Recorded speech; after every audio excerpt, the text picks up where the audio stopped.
Terima kasih Bapa, kami bersyukur dan kami percaya segala kemuliaan itu hanya bagi Yesus Tuhan kami, karena semua asalnya daripadamu. Di dalam nama Tuhan Yesus, dan semua kita berkata amen. Berikan kemuliaan bagi Tuhan kita. Silakan duduk saudara. Mari kita buka 1 Samuel pasal yang kedua. 1 Samuel pasal 2. Saya ingin baca sebagai dasar, lihat pada ayat yang ke-30, 31 dan ayat yang ke-32. 1 Samuel pasal 2 ayat 30, 31 dan 32. Alkitab berkata, sebab itu demikianlah firman Tuhan Allah Israel. Sesungguhnya aku telah berjanji, keluargamu dan kaummu akan hidup di hadapanku selamanya. Tetapi sekarang demikianlah firman Tuhan, jauhlah hal itu daripadaku.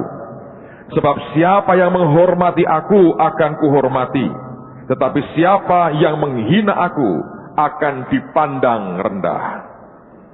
Sesungguhnya akan datang waktunya bahwa aku akan mematahkan tangan kekuatanmu dan tangan kekuatan kaummu, sehingga tidak ada seorang kakek dalam keluargamu. Dalam terjemahan yang lain, kata kakek ini diterjemahkan menarik sekali.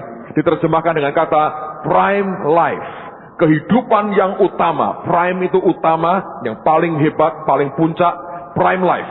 Dia berkata tidak ada kehidupan yang puncak, prime life dalam keluargamu. Dan akibatnya mengerikan sekali. Alkitab berkata, maka engkau akan memandang dengan mata bermusuhan. Bayangkan, dia berkata, maka engkau akan memandang dengan mata bermusuhan kepada segala kebaikan. Kata kebaikan dalam bahasa Inggrisnya itu artinya wealth, kekayaan atau prosperity atau kelimpahan. Alkitab berkata, maka kamu akan memandang dengan mata bermusuhan segala kekayaan atau kelimpahan yang akan kulakukan kepada Israel, dan dalam keluargamu, diulang lagi, takkan ada seorang kakek atau prime life untuk selamanya. Saya percaya kalau Anda membaca seluruh perikop ini, kita mengerti tentang Imam Eli dan dua anaknya yang jahat, Hofni dan Pinehas. Tapi sore hari ini saya mau bicara soal prime life dalam kehidupan kita. Setiap orang percaya, sebetulnya semua manusia, khususnya orang percaya, Tuhan memiliki rancangan yang sangat luar biasa. Tapi rancangan Tuhan ini bukan rancangan yang mati dan tidak bisa berubah. Sebagian daripada janji Tuhan itu merupakan janji yang bersyarat.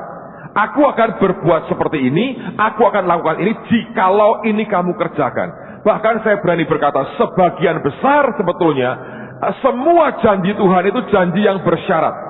Itu bukan janji yang mati yang berkata, apapun yang kamu buat pokoknya aku akan buat engkau luar biasa. Itu hampir tidak ada sebetulnya. Semua janjinya janji yang bersyarat. Makanya dia berkata kepada Eli, Imam Eli, bahwa aku pernah berjanji begini, kamu akan terus mengabdi, melayani aku seumur hidupmu, dan semua keluargamu tetap di hadapanku. Tapi kemudian dia berkata, dijauhkanlah itu daripadaku. Bukan karena Tuhan pelin-pelan, saudara. Tapi memang janjinya, rancangannya itu memang bersyarat. Bahwa ini akan aku berikan kepadamu, jikalau 1, 2, 3, 4 ini engkau lakukan dalam kehidupanmu. Nah, perhatikan bahwa kemudian mereka kehilangan yang namanya prime life. Kehidupan yang paling utama dalam hidup mereka. Dan orang yang kehilangan prime life dalam hidupnya, itu orang yang Alkitab berkata, ketika melihat orang lain diberkati, ketika melihat yang lain maju, ketika melihat yang lain sangat prosper, sangat berkelimpahan, dia bisa begitu marah. Memandang dengan bermusuhan orang-orang yang hidupnya dalam kelimpahan. Dan dalam dunia ini terjadi terus-menerus. Lihat akan semua segala gejala kerusuhan, unrest, ketidaknyamanan, pemberontakan, kerusuhan, orang melempari rumah orang, bakar mobil orang. Sebetulnya karena apa? Karena mereka melihat dengan bermusuhan semua kelimpahan dan prosperity, kekayaan yang Tuhan berikan kepada orang lain, sedang mereka tidak pernah menikmati prime life dalam kehidupan mereka. Saudara, kan sebagian besar Hidupmu masih dimulai sebenarnya. Anda belum mencapai akan prime life dalam hidupmu. Beberapa orang sudah mencapai akan prime life-nya, tapi sebenarnya Tuhan bisa berikan kita lebih daripada itu. Nah, di sini kita mesti waspada. Jangan sampai kita mengikuti jejak Hofni, Pinehas, dan Imam Eli, kita sampai kehilangan bagian yang paling utama, yang paling puncak dari apa yang sebenarnya Tuhan sediakan buat kita. Saya sudah jumpai begitu banyak orang yang seharusnya dalam diri orang itu ada rancangan Tuhan yang luar biasa. Tapi ketika waktu berjalan, di titik tertentu dia berhenti dan dia kehilangan akan prime life dalam hidupnya, terpotong dan dibuang sama sekali. Alkitab berkata, tidak ada seorang kakek, tidak ada prime life dalam hidup keluargamu. Dan itu merupakan sesuatu yang sangat mengerikan. Nah, apa faktor yang harus Anda perhatikan? Saya mau berikan beberapa hal dengan cepat. Saya minta Anda bisa nangkap dengan baik. Yang pertama, perhatikan baik-baik. Apa yang membuat orang tidak bisa mencapai prime life? Kalau Anda perhatikan Hofni dan Pinehas dan Imam Eli, kenyamanan itu sebetulnya musuh kita yang paling berbahaya. Rasa aman, rasa sudah nyaman, rasa mapan, itu sangat berbahaya sekali. Orang Kristen yang hidupnya nyaman dan berkata, oh aku sudah aman, sudah secure, I feel safe, uangku banyak, bapak gua kaya raya, aku sudah dalam posisi yang paling hebat, tidak mungkin tergoyahkan. Rasa aman itu akan membuat kita hidup sembrono dan tidak lagi hidup bergantung kepada Tuhan. Satu hari saya ketemu dengan seorang hamba Tuhan, sudah tua sekali, mungkin sekarang kira-kira 70 lebih umurnya, Dr. Jerry Horner. Dia bekas salah seorang dekan dari Oral Roberts University di Tulsa, Oklahoma, dan setiap tahun datang ke Semarang mengajar The School of Acts di tempat kita. Satu malam saya masih ingat kami pergi makan sama-sama.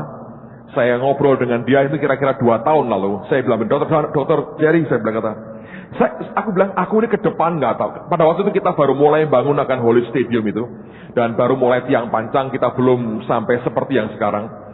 Dan kita masih kebaktian di tempat gedung yang lama, kita belum dapatkan gedung ini. Saya bilang, selalu ada ada kegelisahan dalam diriku, ada kegentaran yang luar biasa. Saya berkata, ke depan ini apa yang bisa aku buat? Saya berkata, aku gak punya apa-apa loh sebetulnya. Untuk melanjutkan akan perjalananku ke depan ini sebetulnya aku ngeri luar biasa. Gentarnya luar biasa. Saya berkata, tolong beri aku nasihatlah. Apa yang harus aku buat? Karena ini gentar banget. Aku menghadapi ke depan, aku gentarnya luar biasa. Saya ngomong terus terang, aku bangun itu tanpa uang yang kita cukup untuk bangun. Tidak ada sama sekali. Sewaktu-waktu bisa berhenti, sewaktu-waktu bisa macet, sewaktu-waktu utang kita bisa begitu banyak. Dan saya berkata, aku gentar di hatiku. Orang tua ini, saya masih ingat malam-malam kami makan di candi sana. Dia melihat ke saya, dia berkata, Pastor, cuman satu nasihatku. Pertahankan perasaan seperti itu. Saya bilang, loh, saya mau ini dibuang dari hati saya. Saya mau confidence melihat hari depan saya. Saya mau nyaman, menatap, melangkah, mantap dengan Tuhan. Dia berkata, jangan. Kalau engkau begitu yakin menatap dan melangkah ke depan, engkau tidak lama pasti akan jatuh. Tapi kalau kegentaran ini masih menguasai hidupmu, engkau akan bergantung kepada Tuhan segenap hidupmu. Dan Tuhan tidak pernah engkau lepaskan dari hidupmu. Anda ngerti? Hofni Pinehas sudah begitu nyaman. Dia berpikir, bapakku sudah mapan sekali. Imam Eli yang terkenal, hebat banget. Aku kan anaknya. Kalau bapak mati, aku menggantikan bapak. Dia berpikir ini kingdom, ini kerajaanku. Dan ketika dia begitu nyaman, dia begitu mapan, tidak ada orang menggantikan. Masuklah Samuel kecil, buat dia, anak kecil bisa apa? Gak diperhitungkan sama sekali. Tapi Tuhan menemukan orang yang sesuai dengan hati dan jiwanya. Tidak menimbulkan ancaman sama sekali, karena di luar pemahaman mereka, anak kecil ini kelak menggantikan bapaknya. Dan mereka dengan semena-mena mereka ambil korban yang untuk Tuhan mereka sikat, mereka makan sendiri. Dengan begitu loba, dengan begitu serakah mereka ambil semua yang bukan jatah mereka. Dimulai dari mana sebetulnya? Ada rasa nyaman di hati. Ada rasa sudah aman, secure. Aku sudah aman kok. Aku sudah mengamankan daerahku. Aku gak perlu gentar dengan apapun. Loh, kehidupan akan jalan seperti biasa. Dan aku akan normal sekali. Dan saya berkata itu awal yang berbahaya. Kalau dalam hati kita sudah tidak hidup dalam kegentaran akan menghadapi masa depan kita, Anda dalam bahaya, saudara. Karena engkau akan hidup dengan sembarangan, engkau hidup semaumu sendiri, dan tiba-tiba semuanya bergerak cepat, dan tiba-tiba semuanya hilang. Dan itu akan membuang prime life dalam hidupmu. Tapi yang kedua, itu akan hilang ketika engkau menyia-nyiakan kesempatan, momentum yang Tuhan beri. Saya banyak baca buku waktu lalu tentang cerita-cerita fiktif. Orang menciptakan mesin waktu. Mau kembali ke masa lampau. Jangan. Dari komik-komik dulu kita bisa. Sampai hari ini orang menciptakan film-film tentang bagaimana kembali ke masa lalu. Sepertinya waktu bisa dibeli, ditebus. Kita balik ke masa lalu. Dan kita mengubah semuanya. Itu hanya khayalan, saudara. Waktu itu menghabisi terus kehidupan kita sebetulnya. Waktu menghabiskan begitu banyak dari hidup kita. Dan waktu itu menghabisi banyak kehidupan kita. Kalau malam ini selesai, Anda bangun besok pagi, tiba-tiba 1 hari selesai. Tahukah saudara bahwa minggu depan itu sudah 1 bulan yang lalu. Kita buat acara di Desember bulan yang lalu. Dalam waktu begitu singkat, hilang 1 bulan. Kita rasanya baru awal tahun bersama-sama, kebaktian bersama-sama. Tiba-tiba ini sudah menjelang akhir Januari. Dan tiba-tiba semuanya berlalu. Dan kita gak pernah bisa jangkau lagi yang apa yang sudah lewat kemarin. Bahkan sejam yang lalu, kita gak bisa jangkau lagi. Hilang. Dan masalahnya tidak banyak orang menyadari. Ketika yang hilang itu ternyata momentum Tuhan. Kesempatan yang Tuhan berikan, kairos Tuhan turun dalam kehidupan kita. Dan itu hilang. Saudara kehilangan sesuatu. Ingatnya, Tuhan kerja dengan timing. Tepat sekali. Adik saya kirim SMS. Ayat bagus sekali dari Amplified Bible. Anda tahu ketika di perjamuan di Kana, mereka kehabisan anggur. Maria datang kepada Yesus berkata mereka kehabisan anggur. Dan dia berkata begini, apa yang biasa kita lakukan? What do we have in common? Apa yang kita bisa, yang biasanya gimana sih katanya? Tuhan berkata, biasanya gimana bu? Leave it to me. Serahin ke saya. My time hasn't come yet. Waktuku belum tiba. Yesus kerja dengan titik-titik waktu penggenapan tertentu. Kita sudah belajar minggu lalu kan. Ada timing Tuhan. Nah orang yang sembarangan, dia berkata begini, saya akan hidup dalam ritme saya. Saya beritahu itu kebodohan yang paling menyakitkan, saudara. Tuhannya bukan kita. Bukan selera kita, bukan perasaan kita, bukan diri kita. Kalau Anda berkata begini, oke, ritmenya aku akan tentukan ritmeku. Anda akan tertinggal begitu jauh. Dan tiba-tiba segenap momentum yang kemudian diberikan Tuhan lenyap dalam kehidupan kita. Engkau gak pernah bisa tebus balik itu, saudara. Gak bisa. Ada saat-saat yang ternyata kritikal sekali. Itu saat-saat di mana itu menentukan apakah engkau bisa maju naik ke depan dengan kuat sekali atau akan tercecer menjadi orang yang average, yang biasa-biasa. Selalu kalau orang bisa sampai kepada saat yang tepat, cara yang tepat, waktu yang tepat, semuanya itu kairosnya Tuhan. Dan itu yang seringkali orang Kristen kehilangan. Karena dunia dan setan menawarkan banyak hal yang mengganggu akan perhatian kita. Ngerti saudara? Ketika engkau bergerak dalam timingnya Tuhan, banyak hal sekitar kita distract banget. Ada banyak hal yang tidak utama kita urusi, yang utama kita tinggal. Itu akan kehilangan prime life dalam hidupmu. Berapa banyak orang ngurusin yang tidak-tidak, sampai yang paling utama dalam hidupnya malah gak disentuh sama sekali, tercecer. Saya teringat cerita tentang pohon ara yang dikutuki Yesus. Ini menurut saya pohon ara paling sial yang pernah saya jumpai, saudara. Anda tahu kenapa? Kalau bahasa Jawanya enak, delalah, tahu delalah. Pagi-pagi Yesus lapar. Dia sebetulnya, ini aneh, dia sebetulnya nginep di Betania. Kalau Yesus nginep di Betania, pasti nginep di rumah Marta dan Maria. Bagaimana mungkin Yesus yang nginep di rumah Marta dan Maria, pagi-pagi belum breakfast? Emangnya Marta sudah bertobat dari kesibukannya? Enggak tahu, saudara. Sampai Lazarus bangkit pun tetap ini orang sibuk. Duduk diam nggak bisa. Gerak kakinya. Kalau begitu duduk diam, linu semua. Gerak terus. Jadi nggak mungkin Tuhan belum breakfast, rasanya nggak mungkin.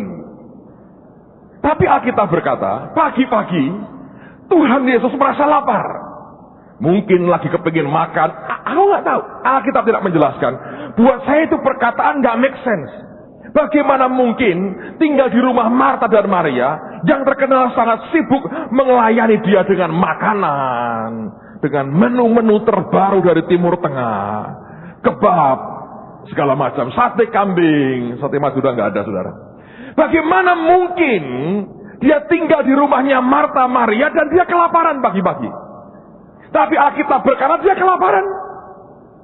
Dia jalan, dia lihat pohon ara. Nah, ada orang berkata, ya Pak, Tuhan kan cari gara-gara. Alkitab berkata kan belum musimnya. Tapi jangan salah, buah ara itu munculnya bersamaan dengan daun. Kalau daunnya sudah muncul, itu bareng buahnya. Memang belum sampai puncak panennya, tapi seharusnya buahnya sudah ada. Ini ara lagi sial, saudara. Ketika Yesus, kan itu aneh. Pagi-pagi Yesus dari rumah Marta Maria kelaparan. Mungkin Marta doa puasa sehingga tidak masak. Dan Tuhan disuruh doa puasa bareng dia. Saya nggak tahu. Yang jelas ini sudah aneh. Tuhan pergi lewat sana persis lapar. Dan dia berkata, aku mau petik buah ara. Breakfast. Ketika dicari dan tidak ada buahnya. Tidak ada orang bisa ngerti kapan Tuhan sampai ke sana dan kapan dia butuh buahnya. Si ara tidak ngerti sama sekali. Dan dia nggak bisa berkata, Tuhan tunggu dong, nggak bisa gitu dong. Saya mau berbuah minggu depan. Nggak bisa. Aturannya, waktunya yang ngatur Tuhan. Nah di sini loh, saudara, gawatnya kita. Kita hidup sembarangan. Semaunya, yang enggak kita urusin, yang utama kita biarkan.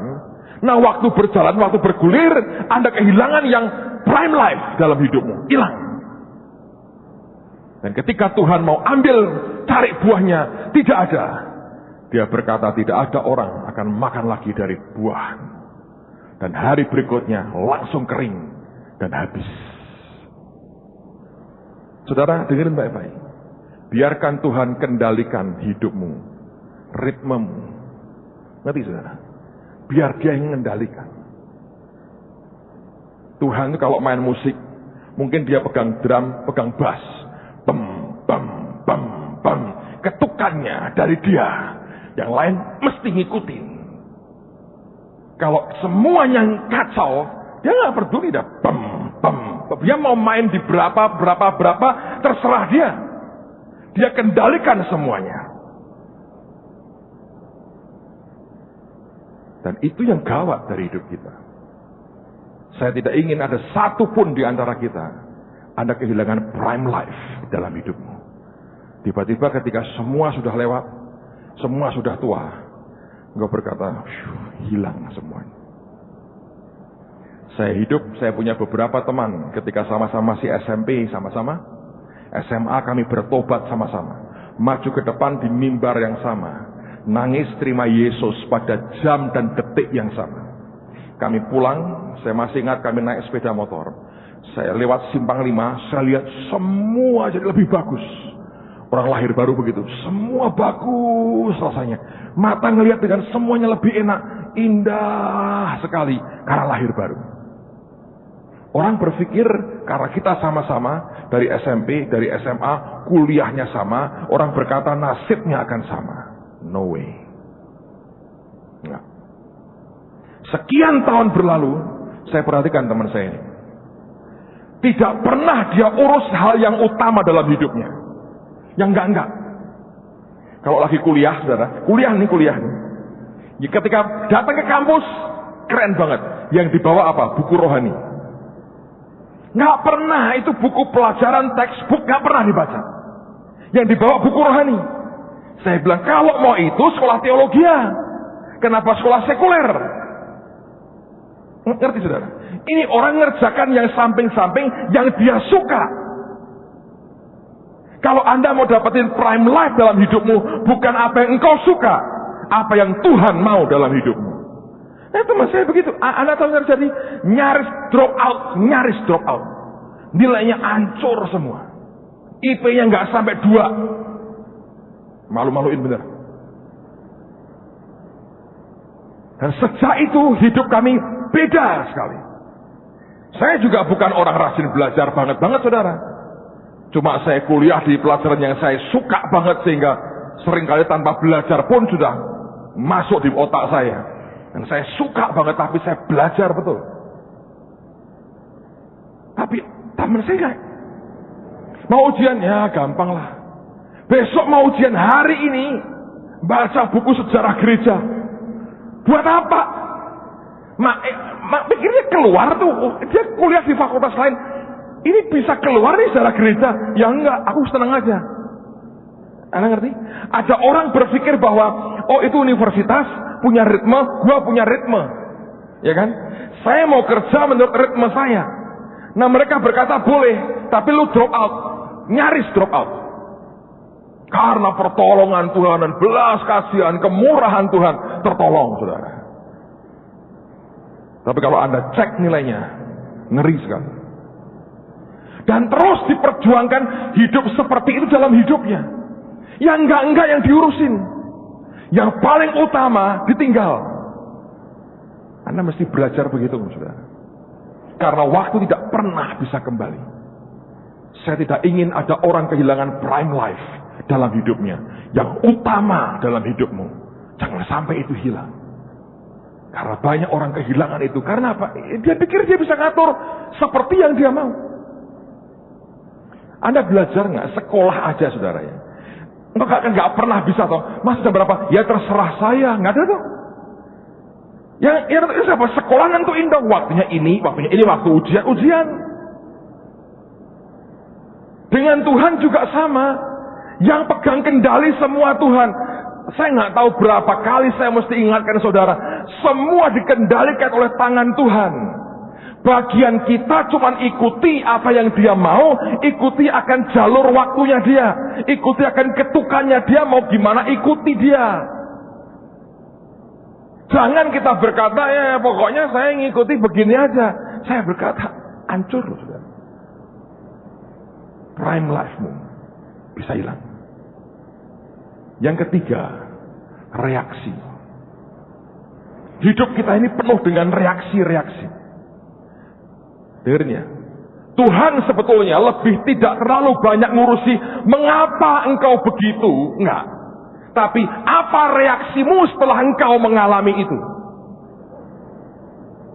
Saya ulang lagi. Tuhan biasanya tidak berkata begini, mengapa kamu mengalami itu? Tapi dia berkata, apa reaksimu setelah engkau mengalami semuanya ini? Saya beri contoh paling simple. Banyak orang nggak ngerti hal ini. Cara Tuhan nilai beda. Dan sebetulnya dengan manusia juga mirip sama. Saya beri contoh begini. Kalau Anda punya adik. Oke? Adikmu ini kira-kira mungkin usia 10 tahun. Tiba-tiba saudara ini iseng nih. Dijewer nih adiknya nih. Dan keras jewernya. Iseng aja jewer. Salah nggak sebetulnya sih? Salah kan? Jewer kan? Nangis kan? Nangis adiknya. Ketika dia nangis, dia ngambil batu. Mobil Mercedes-Benz bapaknya didatengin.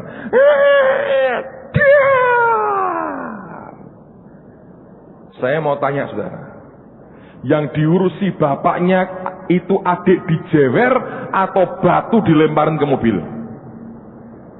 Ngerti?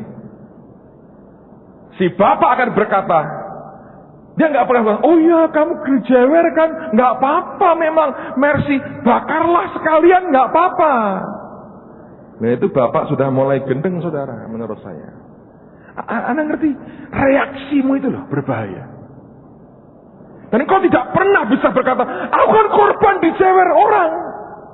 Oke, kalau kamu dijewer, kamu nangis, Anda akan dapat keadilan. Tapi kalau engkau dijewer, engkau merusak begitu rupa, engkau juga akan terima keadilan saudara. Dengan cara yang berbeda. Prime life-mu bisa hilang. Ya. Contohnya apa? Orang yang dapat talenta cuma 1.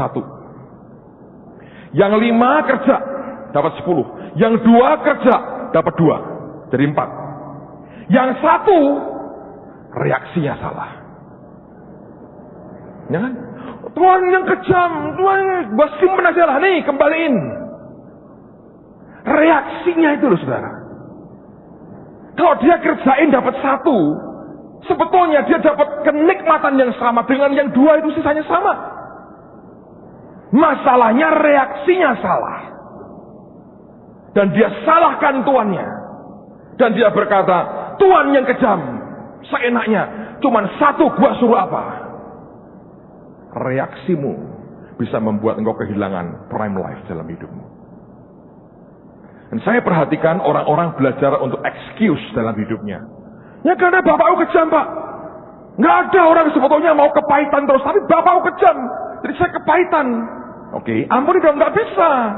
Nanti 60 tahun lagi saya baru ngampuni. Dan berkata besok kamu mati kok. Nanti tidak ada orang tahu kapan itu berakhir. Reaksi kita loh saudara. Bahaya sekali. Prime life-mu bisa hilang. Reaksinya. Saya harap contoh tadi akan jelas. Seseorang berantem, saudara. Lihat di TV kan? Si A dipukul oleh si B. Bam! Ketika dipukul, ambil pistol, tembak. Bang! Mati si A. Atau si B-nya mati. Dia bilang, Pak polisi, saya nembak karena saya hanya membalas. Saya dipukul, lihat, biru kan? Saya tembak dong. Loh kenapa kok gitu? Iya, saya bawa pistol. Polisi berkata, oh bagus, bener tuh. Bagus, tembak aja. Kenapa kok cuma sekali? 5 aja sekalian tembak, habis kan? Iya ya, mestinya 5 kali ya. Gitu saudara. Enggak. Dan kau tidak bisa membela dirimu berkata, saya kan dipukul. Gua tembak dong. Nggak bisa. Reaksimu mengundang keadilan tertentu dari hadapan Tuhan. Prime life-mu bisa hilang, saudara. Ya. Kenyamanan, rasa aman berbahaya sekali. Kehilangan momentum, menyia-nyiakan kesempatan, Anda juga berbahaya. Reaksimu juga berbahaya. Sekarang orang bertanya, Pak, bagaimana caranya? Aku mesti hidup seperti apa? Jangan sampai kehilangan akan prime life dalam hidupku. Saya beri contoh yang luar biasa. Coba buka Hakim-Hakim pasal 13. Kitab Hakim-Hakim pasal yang ke-13.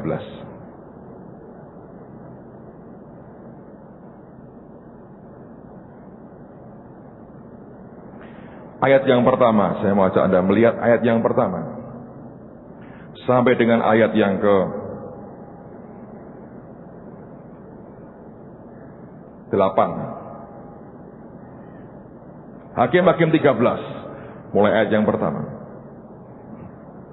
Orang Israel melakukan pula apa yang jahat di mata Tuhan. Sebab itu Tuhan menyerahkan mereka ke dalam tangan orang Filistin 40 tahun lamanya. Pada waktu itu ada seorang dari Sora, dari keturunan orang Dan, namanya Manoah, istrinya mandul, tidak beranak. Dalam bahasa Inggrisnya steril, itu, tidak beranak, mandul, tidak beranak. Dan malaikat Tuhan menampakkan diri kepada perempuan itu dan berfirman kepadanya demikian. Memang engkau mandul, tidak beranak, tetapi engkau akan mengandung dan melahirkan seorang anak laki-laki. Oleh sebab itu, peliharalah dirimu, jangan minum anggur atau minuman yang memabukkan, dan jangan makan sesuatu yang haram. Sebab engkau akan mengandung dan melahirkan seorang anak laki-laki. Kepalanya tak akan kena pisau cukur, sebab sejak dari kandungan ibunya anak itu akan menjadi seorang nasir Allah, dan dengan dia akan mulai penyelamatan orang Israel dari tangan orang Filistin. Kemudian perempuan itu datang kepada suaminya dan berkata, telah datang kepadaku seorang abdi Allah yang rupanya sebagai rupa malaikat Allah, amat menakutkan. Tidak kutanyakan dari mana datangnya dan tidak juga diberitahukan namanya kepadaku. Tetapi ia berkata kepadaku, engkau akan mengandung dan melahirkan seorang anak laki-laki. Sebab itu janganlah minum anggur atau minuman yang memabukkan, dan janganlah makan sesuatu yang haram. Sebab sejak dari kandungan ibunya sampai pada hari matinya, anak itu akan menjadi seorang nasir Allah. Nah, perhatikan ayat yang ke-8. Ini reaksi yang paling benar, yang harus secara konsisten dalam kehidupan kita miliki.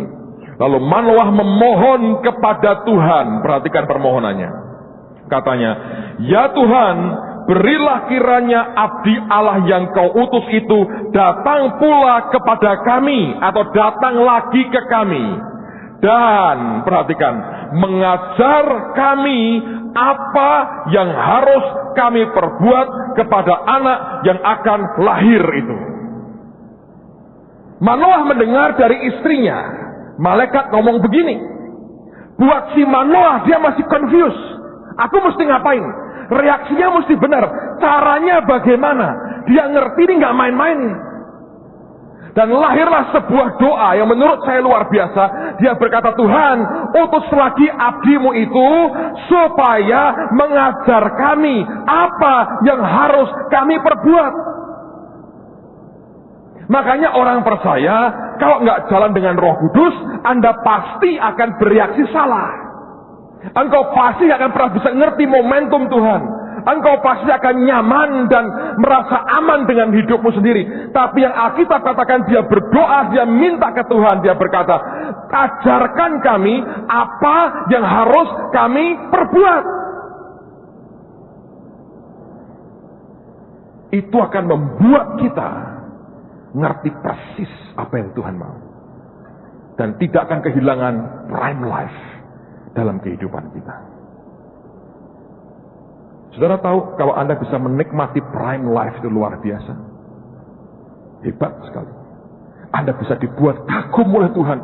Begitu banyak hal yang Anda bisa nikmati dalam kehidupan saudara. Serius. Prime life.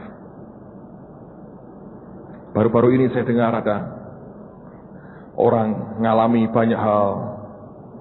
Karena saya berkata, Tuhan, ada banyak hal yang harus dilewati. Dan saya berkata, seandainya dia bisa mencapai prime life-nya, tidak perlu seperti itu. Ada orang-orang yang begitu marah lihat orang lain diberkati. Saya bilang, kalau dia bisa mencapai prime life-nya, cara pandangnya akan berbeda. Sorot matanya akan lain. Lihat orang diberkati akan senang. Penuh dengan anugerah melihat orang lain. Ada banyak hal yang konyol yang dibuat orang. Sebetulnya karena prime life-nya tidak pernah dia bisa dapatkan. Manoah berkata, kirim lagi Tuhan hambamu, supaya mengajar kepada kami apa yang harus kami perbuat. Hidup ini cuma sekali, saudara. Tidak pernah bisa diulang. Ajaib banget. Besok Anda punya 24 jam lagi. Tapi 24 jam kemarin, sampai kapanpun tidak pernah bisa ditebus. Setiap hari, ketika pilihan-pilihan kita salah, Anda tidak bisa menebusnya. Tidak bisa.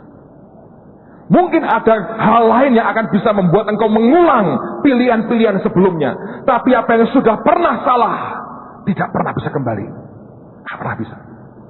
Engkau mau tangisi sampai kapanpun, tidak pernah bisa kembali. Saudara pernah mengalami ujian penentuan satu mata pelajaran misalnya. Kalau Anda gagal sekali ini, Anda gagal seterusnya. Hidup itu sebetulnya seperti itu, saudara. Tapi seringkali ujiannya kelihatannya simple dalam setiap hari. Tapi kemudian kita pikir kita bisa atur menurut ritme kita. Anda salah besar. Satu hari engkau akan kehilangan prime life dalam hidupmu. Nyesel. Berkata, kenapa aku begini, kenapa aku begini. Ada penyesalan yang luar biasa. Tahun 98, saya punya pengalaman yang sampai hari ini tidak mungkin saya lupakan seumur hidup saya. Saya terbang dari Jakarta ke Los Angeles. Ada pelayanan retreat dengan Pak Yusak Cipto. Sepanjang perjalanan saya naik pesawat, saya berdampingan dengan dia. Dia ngomong terus ke saya begini. Beliau ngomong begini. Kamu harus nyampe garis akhir loh ya. Kamu harus nyampe garis akhir. Dia bilang ngomong terus. Dan dia berkata gini. Kalau aku dijamin Tuhan, aku punya jaminan. Nah kamu kan belum punya jaminan, kamu harus loh ya, kamu harus. Kalau enggak, wah repot, dia bilang. Repot, dia tidak bisa nyampe garis akhir itu repot. Dulu saya berpikir saudara, enggak apa-apa lah. Enggak dapat 8 ya dapat 7 lumayan, enggak 10 ya 9. Tapi kerugian di sini dan di sana besar sekali. Baru tahu nanti ketika Anda mati, Anda bisa menghitung semua tiba-tiba, Anda ngerti. Waduh, kerugiannya besarnya luar biasa. Nah, setelah sepanjang hari terbang, kami sampai di LA, yang jemput juga sok ngerti, sok apal wajah. Kami sudah nunggu 1 jam, dia cari-cari wajah kami nggak ketemu. Akhirnya setelah ngerti kita ngomong Indonesia, baru ngerti ini, yang dijemput sudah nunggu sejam. Tapi saya tidur terpisah dengan Pak Yusak. Malam itu jam 3 pagi, saya dapat mimpi. Saya pernah cerita ini berkali-kali. Untuk beberapa Anda saya ulang lagi. Menurut saya bukan mimpi biasa, tapi pengalaman rohani dalam hidup saya. Anda tahu dalam mimpi itu saya seperti sudah mati. Kalau Anda mimpi ya, Anda akan tahu itu real banget. Karena dari Tuhan itu bekasnya akan tidak pernah bisa hilang. Saya seperti sudah selesai tugas saya. Dan saya masuk di sebuah ruangan yang putih, bagus, berkilauan saudara. Dan di ujung tempat itu saya melihat Tuhan Yesus lagi berdiri. Dan saya sebagai hamba Tuhan, saya mau cari Yesus ke surga. Saya bukan mau cari malaikat, bukan cari yang lain, saya mau cari Yesus. Saya lihat Tuhan Yesus, saya lari ke Tuhan. Saya tersungkur di kakinya. Ketika saya mau tersungkur begini, Anda ngerti? Saya baru mulai membuka badannya. Tuhan ini buang muka. Dia bukan membuka tangan, memeluk saya berkata, hambaku yang hebat. Enggak. Dia buang muka. Dan ketika dia buang muka, anak yang saya lihat, di bawah kakinya itu, saya tersungkur tetap. Tiba-tiba saya lihat 2 pemandangan, seperti 2 garis. Garis yang di atas, itu setiap detik dari apa yang Tuhan sediakan dan kerjakan dalam hidup saya. Semua detail dalam sekejap, dalam dunia roh, bukan seperti dunia kita. Sekejap Anda tahu, sempurna, tiap detiknya sempurna. Misalnya ya, di saat saya lagi nangis, teriak Tuhan, marah dengan Tuhan, mungkin dengan orang, di situ persis dia berbuat ini, dan saya nggak ngerti. Di saat saya lagi begini, di situ persis garis itu dia lagi begini, dan saya nggak tahu. Dan di bawah persis paralel begini, garis hidup saya, perjalanan saya dengan Tuhan, itu kacau balau, hancur saudara, kacau balau. Dibandingkan perfectionnya Tuhan, kesempurnaan Tuhan, bawahnya ini kacau balau. Dalam sekejap Anda tahu, tiap detik hidupmu Anda tidak menggunakan kesempatan anugerah Tuhan dengan baik. Saudara ngerti yang terjadi? Itu yang namanya penyesalan. Sampai ke dasar batin ini, sampai menjerit pun tidak bisa. Nyeselnya luar biasa. Saya diberitahu seorang teman, baru-baru ini tahun lalu ada seorang hamba Tuhan meninggal dunia. Ini orang kerasnya luar biasa. Keras kan, sombong keras kan. Dia akhirnya meninggal dunia. Ketika itu disemayamkan di tempat pemakaman jenazah, belum ditutup petinya nih, baru mau upacara nih. Kan banyak orang datang. Ada beberapa orang bisa lihat penglihatan dengan terbuka mata. Ini roh dari si pendeta ini saudara. Enggak langsung zek balik surga enggak. Datangin istrinya, anak-anaknya, nyembah-nyembah, ngomong ampuni aku, ampuni aku. Tapi enggak bisa ngerti mereka. Mereka enggak tahu. Di samping nyembah-nyembah, ampuni aku, ampuni aku. Begitu, ini hilang saudara. Semua kesombonganmu, kalkulasimu, semuanya hilang. Tiba-tiba cuma yang ada penyesalan, nyesel banget. Di dunia Anda boleh nyaman dengan sombongmu, dengan keangkuhanmu, dengan harga dirimu. Begitu ini putus, saudara, hilang. Nggak bisa lagi. Saya pernah ngerasakan itu. Kan mimpi, Pak, sama aja rasanya, saudara. Nyeselnya luar biasa. Dan dalam penyesalan yang paling dalam, saudara, nangis nggak bisa, nyesel. Dan malunya luar biasa.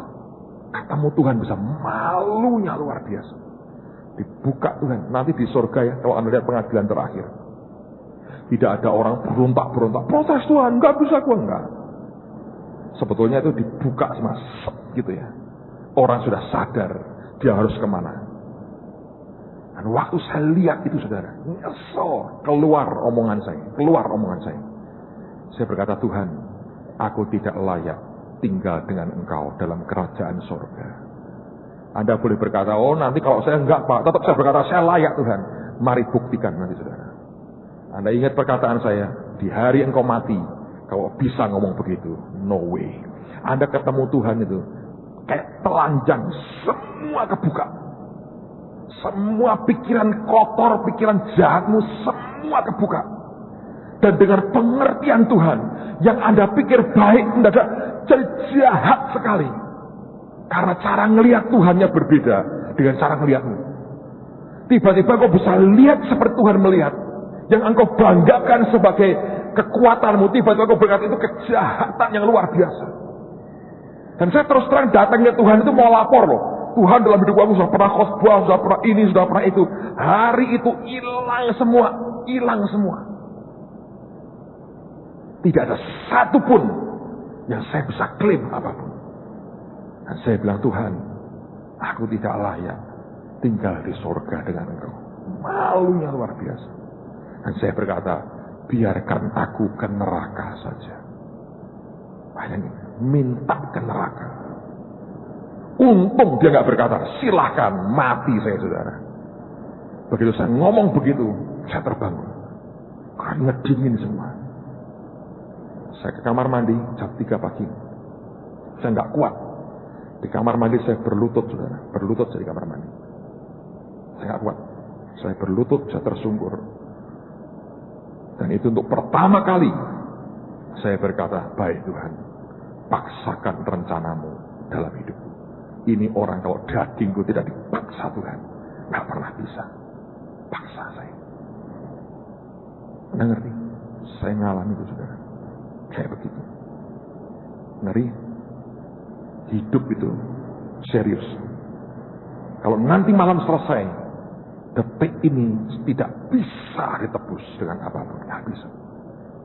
Untuk orang tidak selalu tanya Roh Kudus, untuk bereaksi benar, itu kesalahan fatal.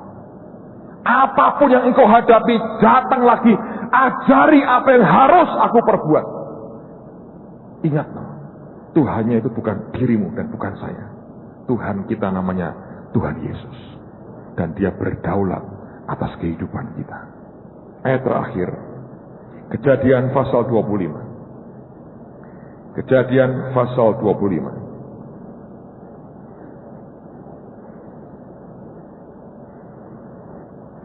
Lihat mulai ayat 19. Kejadian 25 ayat 19. Inilah riwayat keturunan Ishak, anak Abraham. Abraham memperanakan Ishak.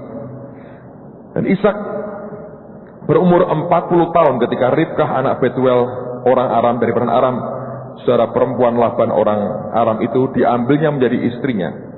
Berdoalah Ishak kepada Tuhan untuk istrinya, sebab istrinya itu mandul. Tuhan mengabulkan doanya sehingga Ribkah istrinya itu mengandung. Perhatikan 22. Tetapi anak-anaknya bertolak-tolakan di dalam rahimnya. Bertolakan itu berantem sebetulnya, saudara. Nggak rukun, di dalam sudah. Di dalam itu sudah sikut-sikutan. Anda tanya mamimu lah yang pernah mengandung, saudara. Ketika bayi dalam kandungan mulai gerak nendangi itu ya. Ya lucu sih, ini kakinya, ini apanya gitu ya. Tapi kalau kenceng-kenceng sakit tuh. 1, 2, berantem. Boxing di dalam. Sumo. Itu bertolak-tolakan itu bukan cuman kamu hadap sana, gue hadap sini ya. Bukan, itu berantem, saudara. Tetapi anak-anaknya bertolak-tolakan dalam rahimnya. Dan ia berkata, jika demikian halnya, mengapa aku hidup? Dia ngerti ini bakal mematikan dia kalau terus begini. Dia tahu ini anaknya nggak bisa rukun. Masalah ini di sini. Problem. Tapi ini hebatnya Ribka. Dan ia pergi, apa saudara? Meminta petunjuk kepada Tuhan. Dia minta petunjuk. Manoah berkata, kirim lagi abdimu untuk mengajari kami apa yang harus kami perbuat. Ketika Ribka mengalami yang di dalam perutnya berantem, dan dia pergi meminta petunjuk kepada Tuhan. Ayat berikutnya. Firman Tuhan kepadanya, 2 bangsa ada dalam kandunganmu, dan 2 suku bangsa akan berpencar dari dalam rahimmu. Suku bangsa yang satu akan lebih kuat dari yang lain, dan anak yang tua akan menjadi hamba kepada anak yang muda. Setelah genap harinya untuk bersalin, memang anak kembar yang dalam kandungannya. Keluarlah yang pertama, warnanya merah, seluruh tubuhnya seperti jubah berbulu. Sebab itu ia dinamai Esau. Dan sudah itu keluarlah adiknya, tangannya memegang tumit Esau. Dari kecil sudah jahat, jegal kakaknya. Nama Yakub juga artinya tukang jegal sebetulnya. Sebab itu ia dinamai Yakub. Ishak berumur 60 tahun pada waktu mereka lahir. Lalu bertambah besarlah kedua anak itu. Esau menjadi seorang yang pandai berburu, seorang yang suka tinggal di padang. Tapi Yakub adalah seorang yang tenang, stabil, yang suka tinggal di kemah. 28, ini bedanya. Ishak sayang kepada siapa? Esau. Sebab apa? Ia suka makan. Makan apa? Daging buruan. Tapi Ribkah kasih kepada Yakub. Mengapa Esau dicintai oleh Ishak? Ishak tidak pernah tanya Tuhan, ini sebetulnya bagaimana? Orang yang tidak mendapatkan petunjuk Tuhan dalam hidupnya, dia akan mengukur yang dia senangi berdasarkan akan kepentingannya. Kalau ada persamaan dengan kepentingannya, dia suka makan hewan buruan, Esau suka berburu, naklop. Bapaknya suka makan, anaknya mensuplai daging untuk bapaknya makan. Cocok. Tapi Alkitab mengatakan Ribkah kasih kepada Yakub walaupun di awal dia tahu jelek kelakuannya. Kenapa dia kasih kepada Yakub? Dia sudah tahu Yakub akan lebih hebat dari siapa? Dari kakaknya. Ini bedanya. Orang yang tanya ke Tuhan. Orang yang berkata, tolong aku Tuhan supaya aku bisa mengerti. Maka semua reaksinya, semua seleranya akan seperti seleranya Tuhan. Tapi kalau orang tidak pernah berhubungan dengan Roh Kudus, seleramu, cara Anda ambil keputusan, semua decision kita, semua yang kita lakukan berdasarkan yang aku suka. Dan kalau sudah seperti itu, Anda dalam masalah. Karena kelak Ishak akan ditipu, dia berkati Yakub, dia membuat Esau marah. Dia tidak pernah bisa cukup sensitif untuk melakukan seperti yang Tuhan mau. Saya berdoa hidup Anda dan saya akan berbeda mulai hari-hari. Coba belajar saudara, bereaksi sebagaimana yang Tuhan mau. Saya ingin tidak ada orang kehilangan prime life dalam hidupnya. Tapi kadang-kadang saya jujur berkata, susah. Hofni Pinehas itu, kalau Anda baca di Alkitab, ditegur, mereka tidak mau. Alkitab berkata, sebab Tuhan memang ingin membunuh mereka. Nah repot bahasa begitu. Kalau sudah sampai sebab Tuhan ingin membunuh mereka, Anda diomongin siapapun, Nabi 30 datang, Anda berkata, sebab Tuhan memang ingin membunuh mereka. Ada titik akumulasi dosa yang dia berkata, aku tidak tahan lagi, mereka harus mati. Anda sudah kehilangan prime life dalam hidupmu. Saya berdoa, masa hidup Anda masih panjang, kalau Tuhan tidak segera datang, atau Anda tidak mati muda. Tapi saya berkata tidak, saya harap tidak. Dan jangan sampai ada orang kehilangan prime life dalam hidupmu. Amen, saudaraku. Milikilah kerinduan besar, keinginan yang luar biasa dari Tuhan. Hidup itu indah sekali. Banyak hal yang Anda bisa taklukkan bersama dengan Dia. Mestinya luar biasa. Saya lahir baru. Ada dua hamba Tuhan yang mewarnai hidup saya kuat di awal-awal saya bertobat. Yang pertama namanya Kenneth Hagin. Yang kedua orang bernama Morris Cerullo. Semua kami pada waktu itu hanya banyak bukunya Hagin dan baca bukunya Morris Cerullo. Dalam hidup saya pernah didoakan dua-duanya. Saya pernah ikut kebaktian Kenneth Hagin seminggu di Amerika. Selama seminggu khotbah cuma satu ayat dan ayatnya sama. Ajaib betul. Sudah tua, sudah pulang ke rumah bapak, sudah meninggal. Dia seminggu dia khotbah terus dengan satu ayat dan ayatnya itu sama, tidak pernah berubah ayatnya dan tidak ada ayat tambahan. Dia baca ayat yang sama, tutup Alkitabnya, dia mulai ngomong, dia mulai bicara. Saya masih ingat saudara. Dia berkata, ayo berdiri semua. Dia berkata, baris yang paling ujung sini. Dia berkata, semua angkat tangan, semua angkat tangan. Dia bilang, dalam nama Yesus, boom. Persis satu garis. Saya duduk di tengah, saudara. Saya pikir, gua kuat, nggak apa-apa. Boom, jatuh juga. Dia bilang, baris kedua. Jadi bukan per row begini, dia buat begini. Aneh sekali. Dan tiba-tiba dia buat Holy Ghost meeting waktu itu. Saya ikut di sebuah gereja, bekas muridnya dia. Seminggu penuh, hanya satu ayat pendek, kerja Roh Kudusnya. Orang kedua yang jadi berkat buat saya, Morris Cerullo. Morris umurnya panjang, Hagin juga panjang banget. Dia meninggal dalam usia sangat tua. Morris Cerullo masih cukup kuat. Anda tahu hampir setiap 2 tahun datang ke gereja ini jadi berkat. Saya tidak pernah menyangka bahwa saya memulai ministry kita di awal tahun ini dengan khotbah di tempat dia di Anaheim pada Januari yang lalu. Saya bilang dalam hidup saya ada prime life yang bisa Anda nikmati dalam hidup saya. Kita amen saudara. Kami masih ingat sekian tahun lalu kami dengan keluarganya Pak Tim pergi ke Las Vegas. Kelihatan sangat rohani ya, bukan untuk judi saudara, bukan untuk judi. Anak saya Samuel sudah kemecer pengen minta koin. Dia masih minta koin bi. Kenapa saya bilang?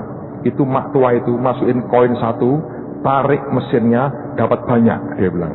Dari muda dia sangat ingin uang, sampai sekarang rupanya masih juga pengen uang. Kalau Anda mau kasih uang, kasih Samuel, Anda akan dihormati sekali oleh beliau. Kalau Anda minta uang sama dia, jangan harap, meditnya luar biasa. Jadi dia pengen begitu.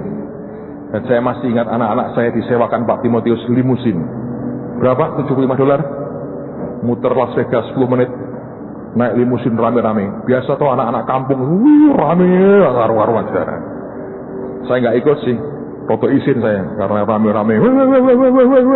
Ngomong Jawa tok ora Inggris sih saudara. Wah, rame.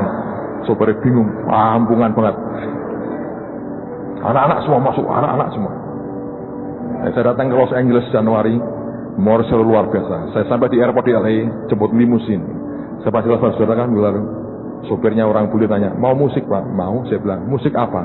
Saya bilang supaya keren, klasik. Saya berkata gitu. Saya bilang, saya nikmati semua. Prime life itu luar biasa. Dan saya tahu saya belum sampai di puncak dari apa yang Tuhan mau. Jalan ke sana memang sangat berat, tidak mudah. It's not easy. Kata Wilson, it's not easy folks, it's not easy katanya. Tapi menurut saya Tuhan berikan kesanggupan yang luar biasa. Saya masih tunggu janji Tuhan nubuatannya Henry Jones. Kita akan punya pesawat sendiri, luar biasa, luar biasa. Kita akan sebentar lagi ada staf kita yang akan bisa setir helikopter ya. Siapa tahu kita memulai dengan helikopter. Nah, ya. Ini orang bisa setir helikopter. Bukan helikopter, bukan helikopter beneran nih saudara, helikopter beneran. Tapi saya tidak suka naik helikopter. Karena kena angin ikut, angin susah. Tapi saya mau berkata pada saudara, prime life itu luar biasa. Prime life itu luar biasa. Tahun ini tahun yang luar biasa. Dengan Tuhan kita lakukan hal-hal besar bersama Dia. Amen. Mari berdiri sama-sama saudara. Saya berdoa tidak ada orang kehilangan prime life dalam hidupmu.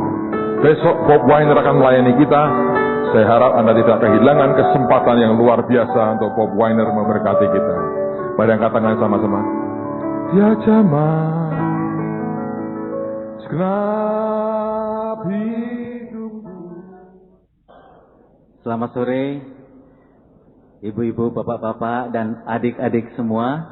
Saya kira di sini pada sore hari ini banyak anak muda di sini ya. Saya gembira sekali melayani Anda karena saya juga mulai melayani Tuhan sejak muda. Sejak lebih dari 30 tahun yang lalu. Nah, nama saya Rudyadi Suwarno. Profesi saya mungkin sudah tahu rata-rata ya, saya seorang penata rambut. Dan mungkin Anda sering melihat saya di televisi atau di tempat lain. Dan kalau saya bisa ada di sini pada malam hari ini, tentu ada sesuatu yang Tuhan sudah kerjakan pada diri saya. Ya. Karena seorang penata rambut biasanya dikenal sebagai seorang selebritis yang kehidupannya wah ya. Rasanya kok bisa ada di sini pada sore hari ini. Tadi saya katakan saya sudah melayani Tuhan sudah cukup lama. 30 tahun, berarti mungkin Anda bisa melihat usia saya nggak muda lagi, saya sudah tua. Usia saya sudah 56 tahun. Kok senyum-senyum semua? Kalau saya kelihatan muda, mungkin banyak yang ngomong ya, kelihatan muda kenapa? Ya, karena Tuhan.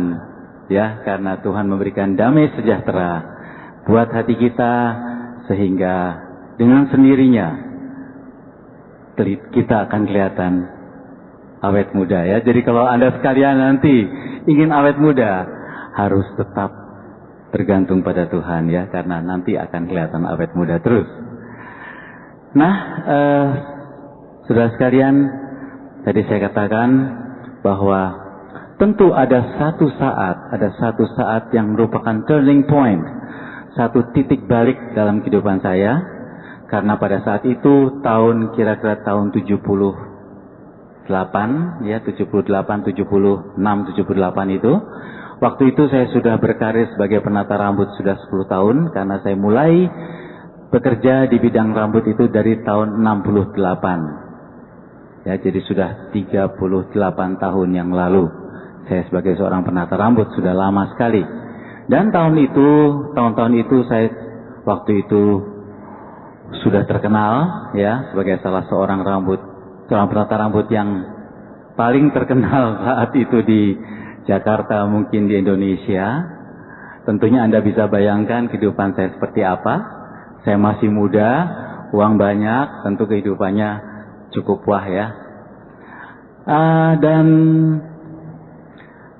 Tetapi Tuhan rupanya punya rencana ya. Karena sebetulnya di salon itu kami juga mengadakan persekutuan doa bulanan ya buat karyawan-karyawan di salon.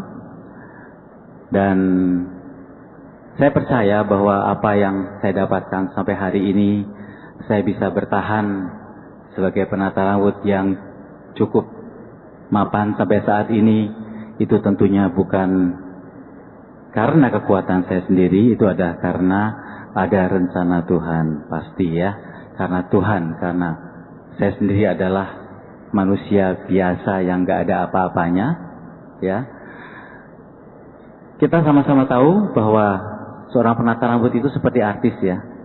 Masa jayanya itu ada kurvanya. Biasanya itu yang pengamatan saya di mana-mana, 10 tahun kemudian hilang. Coba Anda perhatikan ya, yang pernah terkenal di masa-masa lalu itu 10 tahun lama-lama hilang. Nah, kalau saya bisa bertahan selama 38 tahun, saya pikir-pikir kenapa ya? Saya jadi belakangan sadar ya, karena saya melayani Tuhan. Pada suatu pagi di tahun 76-an gitu, saya bangun tidur, tiba-tiba di seluruh tubuh saya itu ada hitam-hitam gitu ya, panjang semua gitu. Dari tangan, kaki, badan, dan sepertinya ada kayu dimasukkan ke dalam bawah kulit, menonjol, warnanya hitam atau biru kehitaman. Seperti ada barang di dalam. Nah, itu banyak sekali sepanjang tubuh ya. Dan saya sakit, saya nggak bisa bangun. Beberapa minggu saya tergeletak di tempat tidur. Saya didoakan setiap hari, tapi nggak sembuh juga. ya, saya sudah hampir mati. Tinggal tunggu waktu. Dibawa ke dokter, dokter mengatakan ke orang pinter saja, karena ini bukan penyakit, nggak tahu sakit apa. Untung bapak ibu saya nggak bawa saya ke orang pinter ya, tapi bawa saya ke pendeta. Ya, sehingga singkat kata pada saat itu kebetulan ada kebangunan rohani di Jakarta, di Senayan, dari seorang penginjil dari Australia namanya Dan Armstrong, Reverend Dan Armstrong, tahun 70-an itu. Dan saya dibawa ke kamarnya di Hotel Borobudur, dia tinggal di sana. Saya digotong ke sana, saya nggak bisa jalan. Kemudian saya didoakan, beliau tumpang tangan, beliau berdoa. Apa yang terjadi, saudara? Saya rasakan ada semacam strom yang luar biasa kerasnya, dari kepala terus sampai ke kaki. Nggak tahu bagaimana, saya itu menangis luar biasa dan mungkin saya juga pingsan ya. Tapi setelah saya sadar, itu puji Tuhan ya, semua noda hitam itu hilang saat itu juga. Ya, jadi saya mengalami mujizat yang luar biasa, kuasa Allah, kuasa Roh Kudus menyembuhkan saya melalui mujizat itu. Tetapi yang luar biasa, bukan hanya jasmani saya yang disembuhkan. Ya, pengalaman itu juga merubah pandangan hidup saya. Merubah cara saya melihat kehidupan itu, cara saya melihat bisnis, cara saya melihat materi, itu tidak sama dengan sebelumnya. Kalau sebelum itu terus terang saya memang Kristen, saya ke gereja teratur. Tapi ya, terus terang materi itu kayaknya penting banget gitu ya. Tapi setelah itu beda ya, beda sekali. Beberapa hari setelah kejadian itu, saya merasa luar biasa indahnya. Dunia ini seperti saya melayang-layang, dan saya merasa sungguh bahagia, damai, sejahtera. Kayaknya nggak takut apapun juga, ya. Sejak itu nggak ada takut apapun juga, karena saya tahu Tuhan yang saya sembah adalah Tuhan yang berkuasa. Tuhan yang kuasanya melebihi kuasa apa saja.